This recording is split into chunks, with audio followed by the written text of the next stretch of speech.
श्री चंद्र जी। धन्यवाद उपाध्यक्ष जी।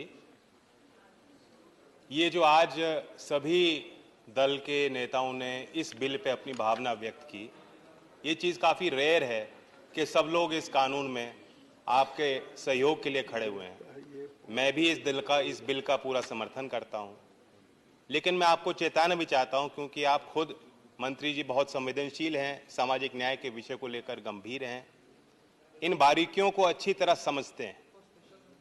जो कई सांसदों ने ये चिंता जाहिर की, अपने प्रदेश की बात की, उस तरफ से माननीय वरिष्ठ सांसद ने बताया कि नदी पार एक जाति का दर्जा बदल जाता है, दूसरी नदी के दूसरे छोर पे वो जाति का दर्जा दूसरा होता है। अभी वरिष्ठ सांसद फौजिया जी ने धनगर समाज की बात की। यही समाज उत्तर प्रदेश में भी उनकी मांगे हैं। र और ड के चक्कर में, एक अक्षर के चक्कर में पूरे जाति को, समाज को रोका गया है। धनगर, आप दूसरी जाति की बात कर रहे हैं।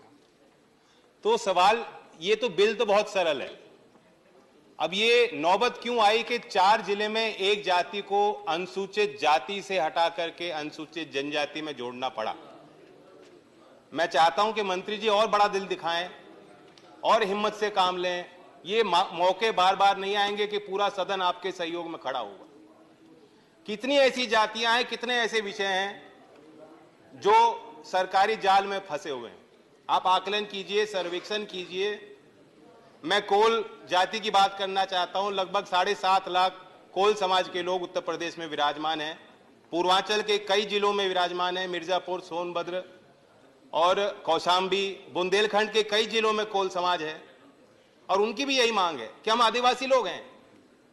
हमारे पूर्वज शबरी जी थे। हम जंगल में रहते हैं, भूमिहीन हैं, हमें वंचित रखा जा रहा है और हम जनजाति के इस श्रेणी में आना चाहते हैं। ये 2002 में सरकार ने चिट्ठी लिखी थी, प्रदेश की सरकार ने केंद्र सरकार को। 2013 में कोल समाज के आर्थिक और सामाजिक स्थितियों पर दोबारा अध्ययन हुआ, विचार हुआ। 2014 में फिर चिट्ठी लिखी गई। तो प्रस्ताव आपको सरकार जब भेजती है, और तमाम कई राज्यों में से आपको प्रस्ताव भेजे गए हैं, कई जातियों के विषय यहाँ सांसदों ने उठाए हैं। मैं चाहता हूं कि थोड़ा बड़ा दिल करके, हौसले के साथ मंत्री जी आप फैसला लें और एक बड़ा मसौदा तैयार करें जिस पे हम लोग सही रूप से अपनी बात रख पाएं। जो हमारे वरिष्ठ सांसदों ने बात रखी कि आज तो हमें पता ही नहीं है क्या स्थिति क्या है। 4 बच्चे हैं और 3 को भोजन दे के संतुष्ट हैं। जब तक हम आकलन ही नहीं करेंगे, जो आंखों पर पट्टी हमने बांधी उसे उतारेंगे नहीं और देखेंगे नहीं क्या स्थिति है। जो सरकार से पूछो कितने किसानों ने आत्महत्या की, सरकार कहती है डेटा नहीं। अनएम्प्लॉयमेंट में सवाल होता है सदन में, सरकार कहती है डेटा नहीं। जो किसान शहीद हो गए किसान मोर्चे पे, उसका कोई डेटा, कोई जानकारी सरकार पे नहीं है।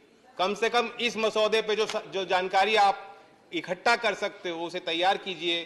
जाति गणना के समर्थन में मैं आज सदन में खड़ा हूं।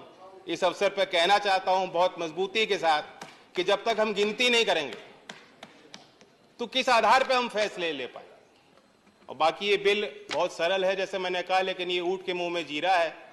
वास्तव स्थिति ये है कि जमीन पे लोग ये सोचते हैं, आदिवासी लोग, वंचित समाज के लोग जो आज भी मुख्य धारा में नहीं है, उन्हें ऐसा लगता है कि जब हम लोग चुनाव लड़ने जाते हैं तो उनके लिए मीठी मीठी बात करते हैं, उनको गुड़ दिखाते हैं, और जब सरकार में आते हैं तो सरकारी तंत्र उनको डाला मारता है।